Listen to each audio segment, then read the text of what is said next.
There's no feeling more intense than starting over. If you deleted your homework the day before it was due, as I have, or if you left your wallet at home and you have to go back after spending an hour in the commute. If you won some money at the casino and then put all your winnings on red but it came up black. If you got your best shirt dry cleaned before a wedding and then immediately dropped food on it. If you won an argument with a friend and then later discovered that they just returned to their original view.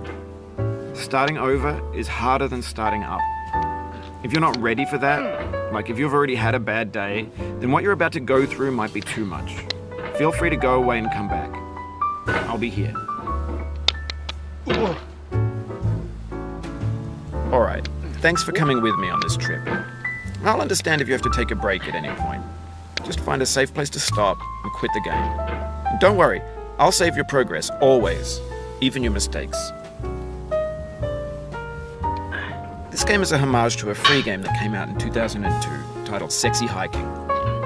The author of that game was Jazzuo, a mysterious Czech designer who was known at the time as the father of B games. And B games are rough assemblages of found objects. Designers slap them together very quickly and freely, and they're often too rough and unfriendly to gain much of a following. They're built more for the joy of building them than as polished products. In a certain way, Sexy Hiking is the perfect embodiment of a B game. It's built almost entirely out of found and recycled parts, and it's one of the most unusual and unfriendly games of its time. In it, your task is simply to drag yourself up a mountain with a hammer. And that act of climbing, in the digital world or in real life, has certain essential properties that give the game its flavor. No amount of forward progress is guaranteed. Some cliffs are too sheer or too slippery. And the player is constantly, unremittingly in danger of falling and losing everything. Anyway, when you start Sexy Hiking, you're standing next to this dead tree that blocks the way to the entire rest of the game. It might take you an hour to get over that tree, and a lot of people never got past it. You prod and you poke at it, exploring the limits of your reach and your strength, trying to find a way up and over. And there's a sense of truth in that lack of compromise. Most obstacles in video game worlds are fake. You can be completely confident in your ability to get through them once you have the correct method or the correct equipment or just by spending enough time. In that sense, every pixelated obstacle in Sexy Hiking is real. The obstacles in Sexy Hiking are unyielding, and that makes the game uniquely frustrating. But I'm not sure Jazzuo intended to make a frustrating game. The frustration is just essential to the act of climbing, and it's authentic to the process of building a game about climbing. A funny thing happened to me as I was building this mountain. I'd have an idea for a new obstacle, and I'd build it, test it, and it would usually turn out to be unreasonably hard. But I couldn't bring myself to make it easier. It already felt like my inability to get past the new obstacle was my fault as a player rather than as a builder. Imaginary mountains build themselves from our efforts to climb them, and it's our repeated attempts to reach the summit that turns those mountains into something real. When you're building a video game world, you're building with ideas, and that can be like working with quickset cement. You mold your ideas into a certain shape that can be played with, and in the process of playing with them, they begin to harden and set until they're immutable, like rock. And at that point, you can't change the world. Not without breaking it into pieces and starting fresh with new ideas. For years now, people have been predicting that games would soon be made out of prefabricated objects, bought in a store and assembled into a world. And for the most part, that hasn't happened, because the objects in the stores are trash. I don't mean they look bad or that they're badly made, although a lot of them are. I mean they're trash in the way that food becomes trash as soon as you put it in the sink. Things are made to be consumed and used in a certain context, and once the moment is gone, they transform into garbage. In the context of technology, those moments pass by in seconds. Over time, we've poured more and more refuse into this vast digital landfill that we call the internet. It now vastly outnumbers and outweighs the things that are fresh and untainted and unused. When everything around us is cultural trash, trash becomes the new medium, the lingua franca of the digital age. And you can build culture out of trash. But only trash culture. B games, B movies, B music, B philosophy. Maybe this is what digital culture is. A monstrous mountain of trash, the ash heap of creativity's fountain. A landfill with everything we ever thought of in it. Grand, infinite, and unsorted. There's 3D models of breakfast, Gen X's fanfic novels, Scan magazines, green screen Shia LaBeouf, banned snuff scenes on LiveLeak. Facebook's got lifelike bots with unbranded adverts and candid shots of Kanye and Taylor Swift mashups, car crash epic failed GIFs, Russian dashcam vids, discussions of McRibs, discarded, forgotten, unrecycled, muddled, rotten, untitled. Everything's fresh for about 6 seconds, until some newer thing beckons, and we hit refresh.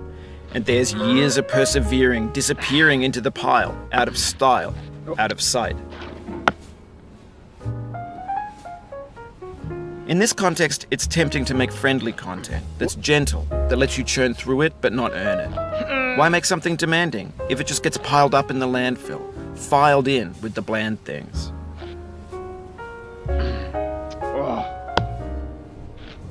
Oh, you just lost a lot of progress.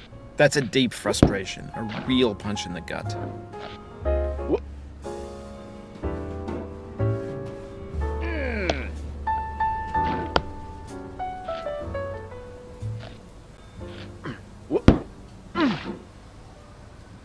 Oof, sorry about that.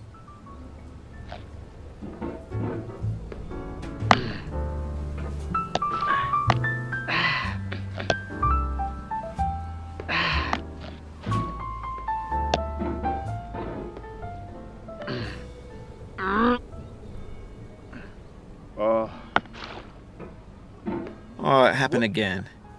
Keep on trying, don't let it get to you. This thing that we call failure is not the falling down, but the staying down. Mary Pickford.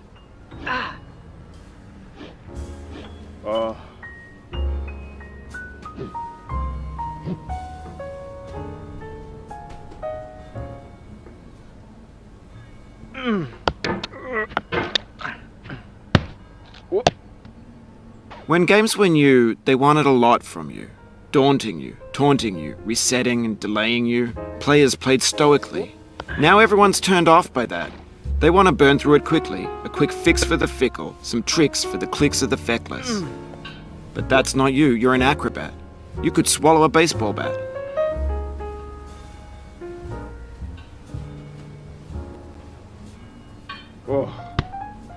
Now I know, most likely you're watching this on YouTube or Twitch, while some dude with 10 million views does it for you. Like a baby bird being fed chewed up food. No. That's culture too.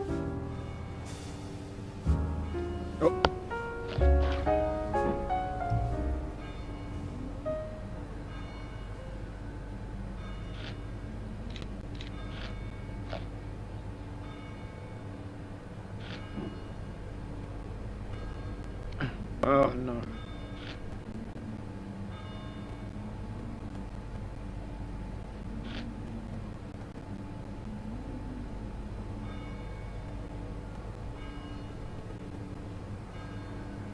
But on the off chance that you're playing this, what I'm saying is, trash is disposable, but maybe it doesn't have to be approachable. What's the feeling like? Are you stressed? I guess you don't hate it if you got this far. Feeling frustrated.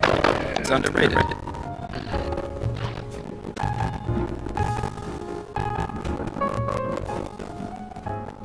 An orange is sweet, juicy fruit locked inside a bitter peel.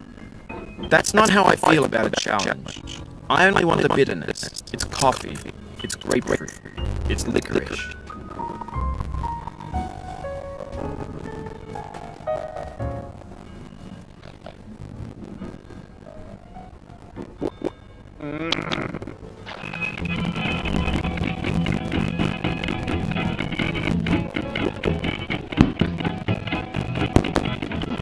Get that, boy.